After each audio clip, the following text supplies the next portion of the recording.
Terima kasih sudah klik video ini. Seperti biasa, absen di komentar ya. Dari daerah mana kamu berasal? Dan jam berapa kamu nonton video ini? Maya adalah seorang wanita paruh baya. Usianya menjelang 50 tahun. Sejak anak-anaknya kuliah di luar kota, rumah besarnya terasa semakin sepi. Suaminya, Andi, seorang pelaut, jarang pulang. Kadang hanya setahun sekali. Itu pun biasanya hanya saat hari raya. Maka Maya lebih banyak menghabiskan hari-harinya sendirian. Untuk mengusir sepi, Maya menanam berbagai jenis bunga dan sayuran di halaman belakang rumahnya. Mawar, melati, anggrek, hingga bunga matahari tumbuh subur di sana. Ia juga menanam cabai, tomat, dan beberapa sayuran lain yang bisa dipetik kapan saja untuk kebutuhan sehari-hari. Taman itu bukan hanya tempat bercocok tanam, tapi juga pelarian Maya dari kesepian. Saat merawat bunga-bunganya, Maya merasa seperti punya teman. Kadang ia berbicara pada tanaman-tanaman itu, seolah mereka bisa mendengar keluh kesahnya. Selain bertanam, Maya juga membuka beberapa kamar kos di rumahnya. Ada beberapa mahasiswa yang menyewa kamar di sana.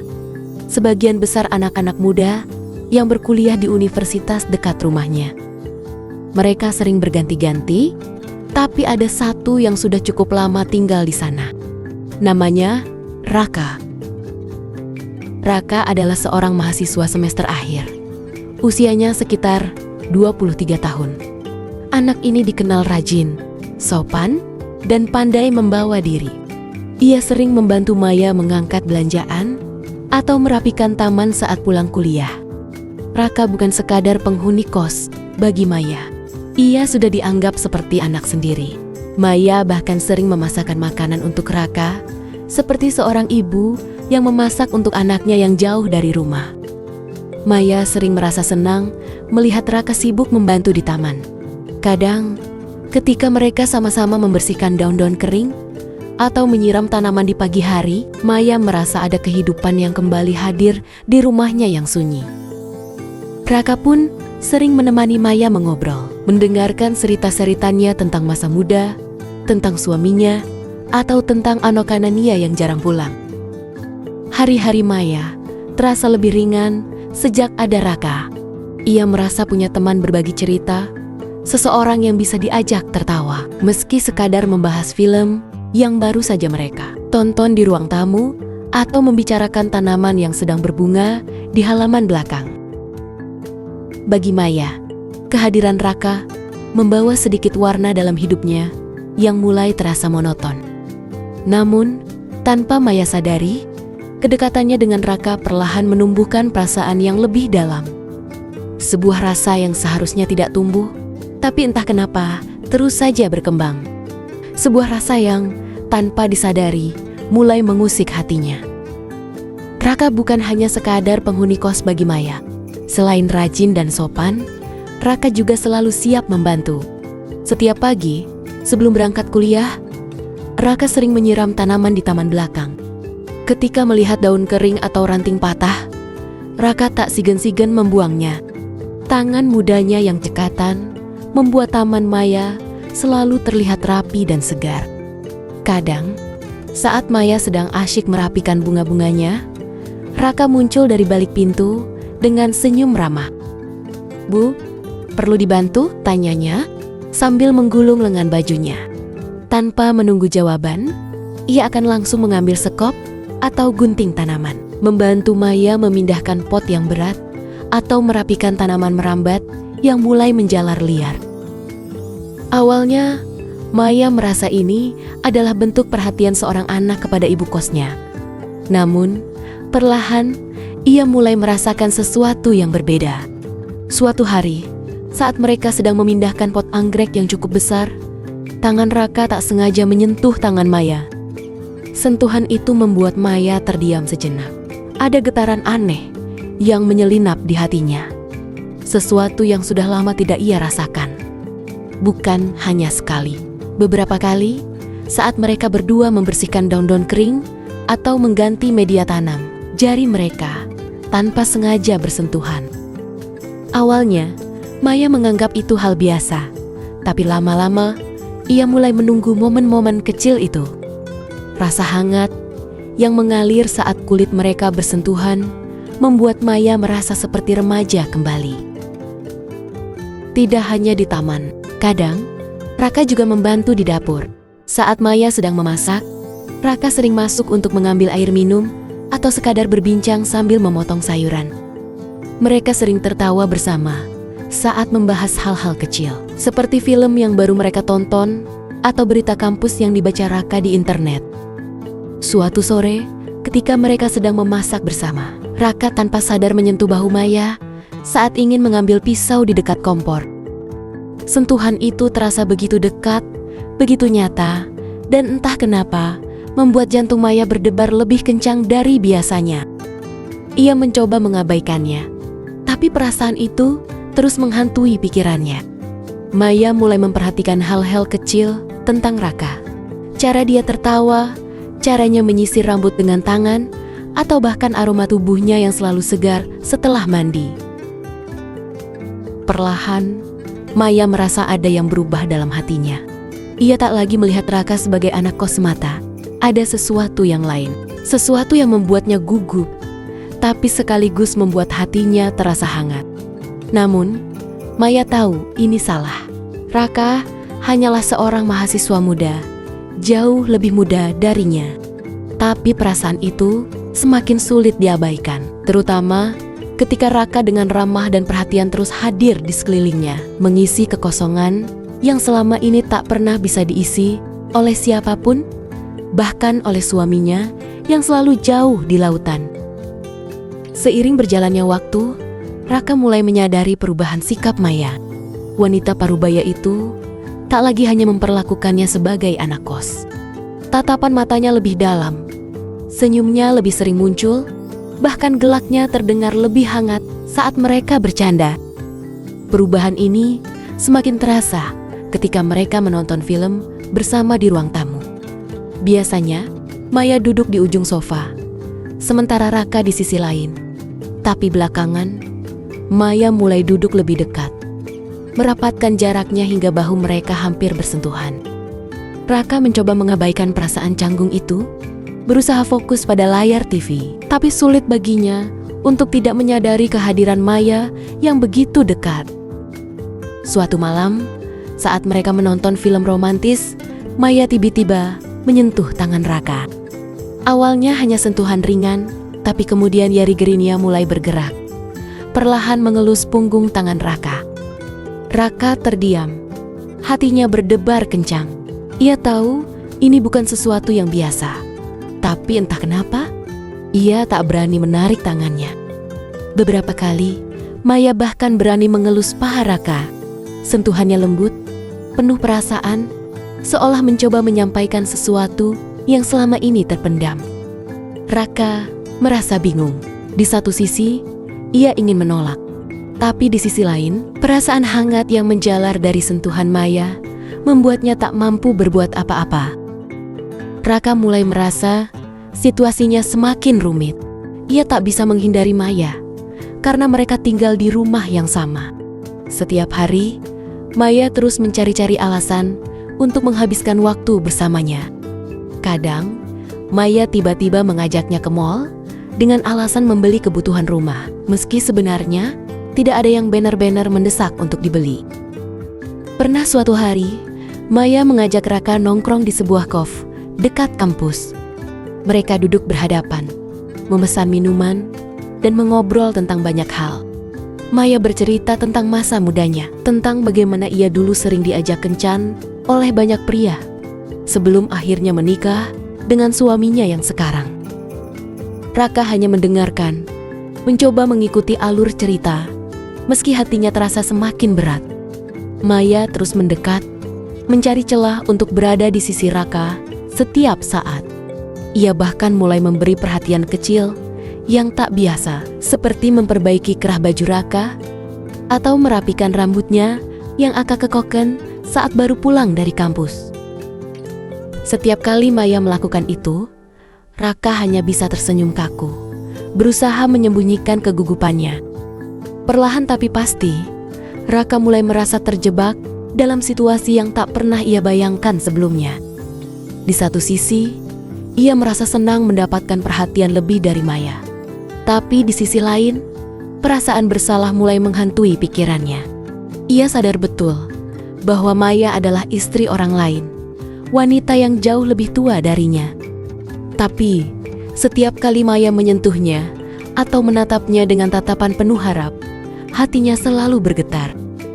Raka tahu, jika ini terus berlanjut, segalanya akan semakin sulit dikendalikan. Tapi entah kenapa, ia tak mampu benar-benar menjauh dari Maya. Malam itu, hujan turun dengan derasnya. Angin berhembus kencang, menggoyangkan dedaunan di halaman belakang rumah Maya. Tiba-tiba, listrik di rumah padam. Lampu-lampu yang biasanya menerangi setiap sudut rumahnya langsung mati, meninggalkan kegelapan yang mencekam. Maya bergegas ke dapur, mencari korek api dan sebatang lilin di laci dekat kompor. Setelah menyalakan lilin, ia meletakkannya di ruang tamu, di atas meja kecil di samping sofa. Api lilin yang bergetar terkena angin dari jendela yang sedikit terbuka, menciptakan bayangan aneh di dinding. Raka, yang baru saja selesai mandi, keluar dari kamarnya. Ia masih mengenakan kaos tipis dan celana pendek. Rambutnya basah, aroma sabun masih melekat di tubuhnya. Maya melihatnya dengan tatapan yang sulit diartikan, antara canggung dan tak sabar. "Listriknya mati ya, Bu?" tanya Raka, sambil mendekati sofa tempat Maya duduk. Maya hanya mengangguk, tersenyum tipis. Ia mempersilakan Raka duduk di sebelahnya. Ruang tamu itu terasa lebih sempit dari biasanya. Mungkin karena gelap, atau mungkin karena kehadiran mereka berdua yang terlalu dekat. Awalnya, mereka hanya duduk dalam diam. Hanya suara rintik hujan yang terdengar, memecah keheningan di antara mereka. Namun, perlahan, Maya mulai membuka pembicaraan. Ia bercerita tentang masa mudanya, tentang mimpinya yang dulu begitu besar, sebelum akhirnya memilih menjadi istri seorang pelaut. "Kadang, aku merasa hidup ini cepat sekali berlalu, Raka," ucap Maya dengan suara pelan. "Dulu, aku punya banyak mimpi, ingin jalan-jalan keliling dunia, ingin membuka kafe kecil dengan taman bunga di belakangnya. Tapi sekarang, rasanya semua itu hanya tinggal cerita." Raka mendengarkan dengan seksama. Ia melihat sisi lain dari Maya, seorang wanita yang sebenarnya penuh cinta dan impian, tapi terjebak dalam kesepian yang begitu dalam. Tanpa sadar, Maya meraih tangan Raka yang ada di sampingnya. Ia menggenggamnya erat, seolah tak ingin melepaskannya. Jari-jari Maya yang halus terasa hangat, kontras dengan dinginnya angin yang masuk dari celah jendela. Raka terkejut, tapi tak berani menarik tangannya. Hatinya berdebar kencang, merasa gugup tapi tak mampu menolak. Perlahan, Maya menyandarkan kepalanya ke bahu Raka. Wajahnya begitu dekat, aroma parfumnya tercium samar-samar, membuat Raka semakin sulit menenangkan pikirannya. Jantungnya berdegup kencang, seperti ingin meledak. Maya menutup matanya, menikmati kehangatan yang jarang ia rasakan. Raka hanya bisa terdiam, bingung antara harus melepaskan diri atau membiarkan perasaan ini mengalir apa adanya. Setelah beberapa detik yang terasa seperti selamanya, Maya mengangkat wajahnya. Matanya menatap Raka dengan penuh harap. Perlahan, Maya mendekatkan wajahnya, mencoba mencium pipi Raka. Raka terdiam, tak bergerak. Ketika bibir Maya hampir menyentuh pipinya, Raka akhirnya memeluknya, meski terasa canggung dan kaku. Ia tak tahu harus berbuat apa. Tapi sentuhan Maya membuatnya lupa akan semua batasan yang seharusnya mereka jaga. Namun, ketika Maya mulai menggeser wajahnya lebih dekat ke bibir Raka, mencoba melangkah lebih jauh, Raka tiba-tiba tersadar. Ia perlahan melepaskan pelukannya, menarik diri dengan cepat. "Maaf, Bu, mungkin saya harus tidur dulu. Besok ada kuliah pagi," ucapnya dengan suara bergetar, mencoba menenangkan debaran di dadanya. Maya terdiam, sedikit terkejut tapi mencoba menutupi rasa malunya. Ia hanya tersenyum tipis, menatap lilin yang apinya terus bergoyang. Raka bangkit dari sofa, berjalan cepat menuju kamarnya tanpa menoleh lagi.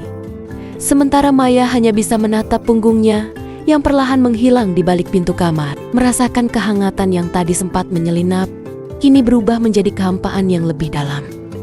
Beberapa hari setelah kejadian di ruang tamu itu, Maya merasa frustasi. Ia sadar Raka terus menahan diri, berusaha menjaga jarak, meski sebenarnya ada ketertarikan yang jelas di antara mereka. Maya merasa seperti berdiri di depan pintu yang setengah terbuka, tapi tak pernah benar-benar bisa masuk. Suatu sore, saat mereka sedang duduk di taman belakang, Maya mencoba membuka pembicaraan. Dengan nada ringan, ia berkata, "Raka, gimana kalau kita liburan sebentar?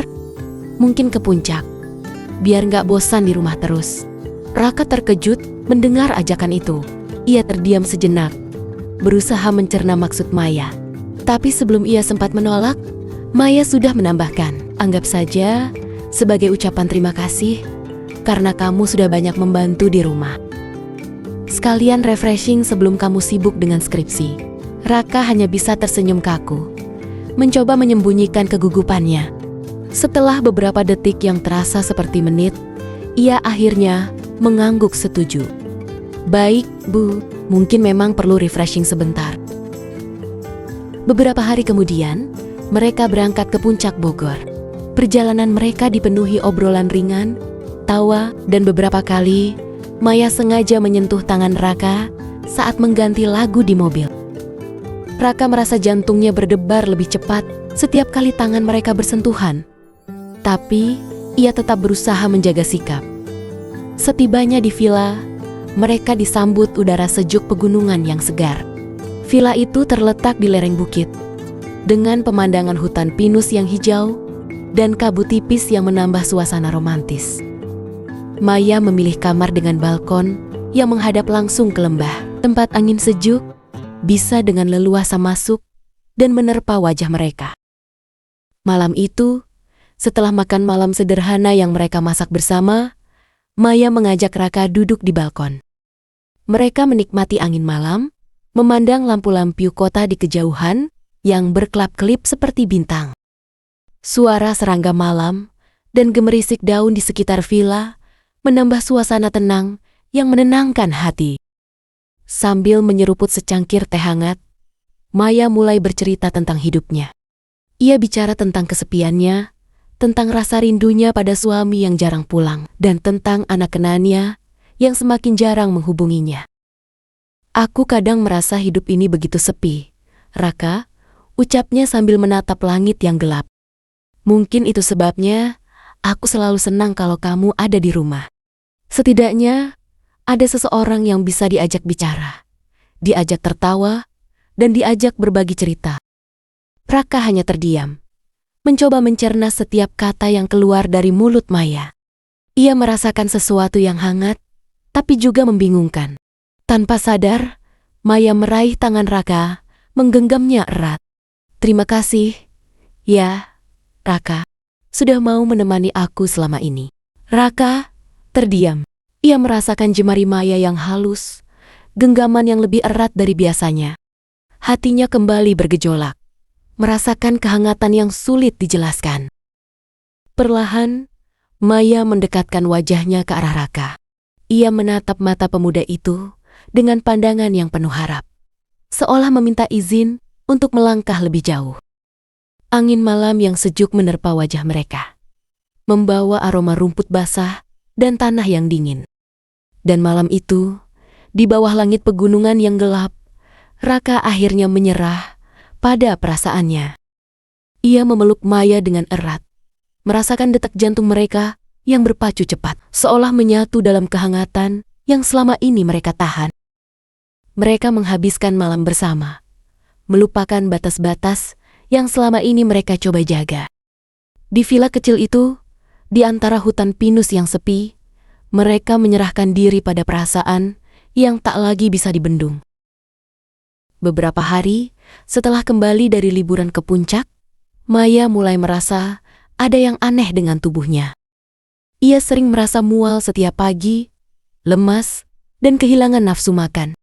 Awalnya, Maya mengira ini hanya kelelahan setelah perjalanan, atau mungkin efek cuaca dingin di pegunungan. Namun, ketika gejala itu tak kunjung hilang, Maya mulai curiga. Perasaannya campur aduk, antara takut dan penasaran.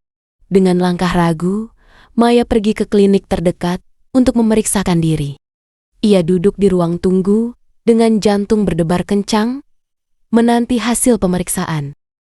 Tak lama kemudian, dokter memanggil namanya.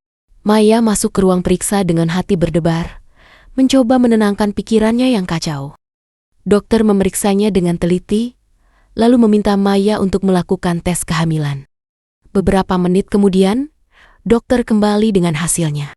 Dengan wajah serius, dokter itu berkata, "Ibu Maya, hasilnya positif." Ibu hamil.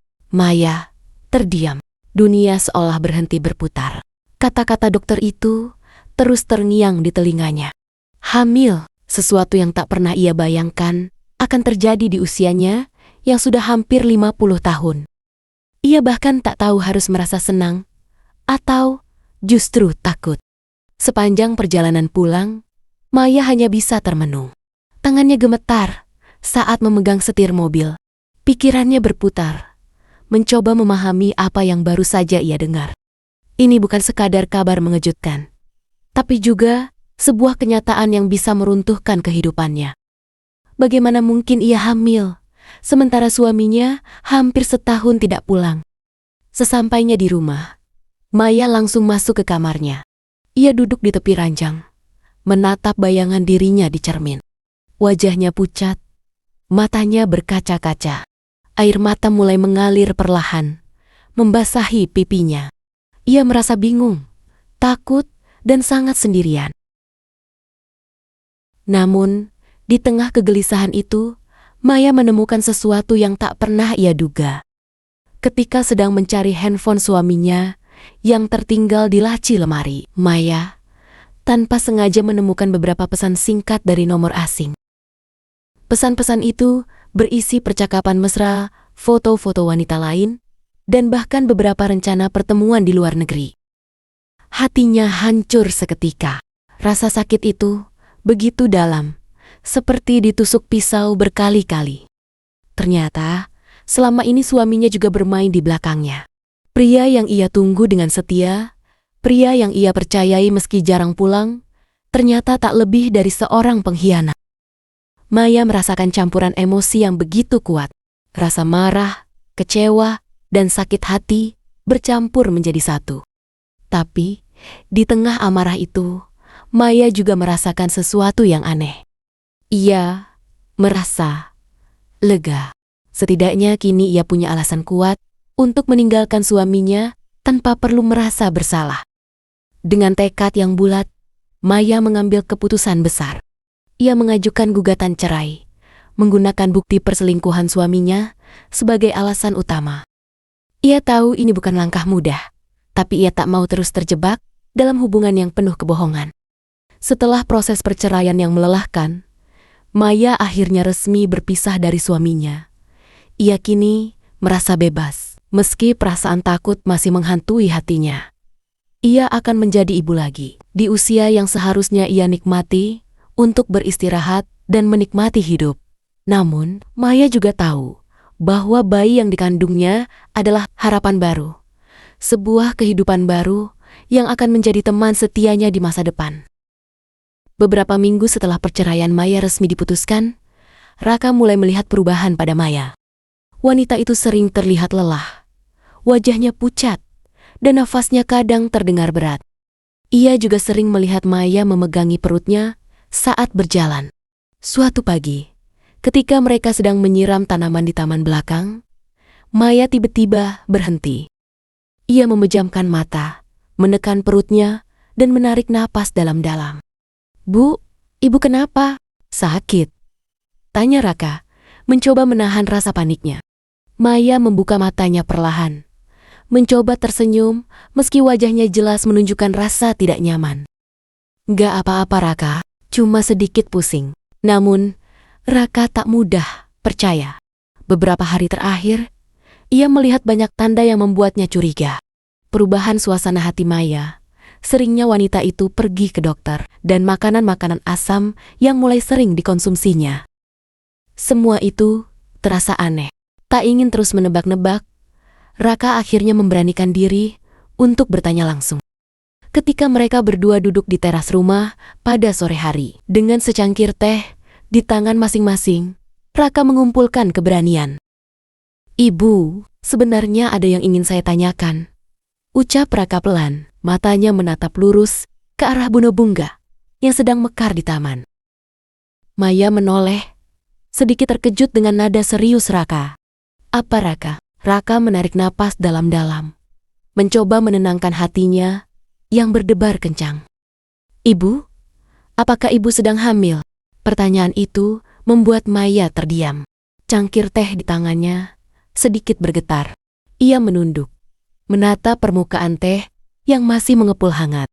Untuk beberapa detik, hanya suara burung yang terdengar dari pepohonan di taman belakang. Akhirnya, Maya mengangguk perlahan. Air mata mulai mengalir di pipinya. "Iya, Raka, aku hamil." Raka tertegun. Pikirannya langsung berputar, mencoba mencerna kenyataan yang baru saja ia dengar. Hamil, sesuatu yang tak pernah ia bayangkan akan terjadi di antara mereka. Tapi di balik keterkejutannya, Raka merasakan sesuatu yang lain. Sebuah perasaan yang sulit dijelaskan, campuran antara ketakutan dan harapan. Maya melanjutkan, suaranya bergetar. "Aku tahu ini salah. Aku tahu seharusnya ini tidak terjadi. Tapi ini kenyataannya Raka. Aku hamil, dan bayi ini adalah darah dagingmu." Raka terdiam lama. Ia menunduk, menggenggam erat cangkir tehnya, mencoba menenangkan pikirannya yang kacau. Namun, di tengah kebingungan itu, ia tiba-tiba teringat semua kenangan mereka. Senyuman Maya, tatapannya yang hangat, dan sentuhannya yang lembut. Semua itu adalah bagian dari kehidupannya yang tak mungkin ia lupakan. Setelah beberapa menit yang terasa seperti selamanya, Raka akhirnya mengangkat wajahnya. "Bu, aku akan bertanggung jawab. Aku akan menikahi ibu." Maya terkejut, tak percaya dengan apa yang baru saja didengarnya. Ia menatap Raka. Matanya masih basah oleh air mata. "Kamu yakin, Raka? Kamu masih muda, masa depanmu masih panjang."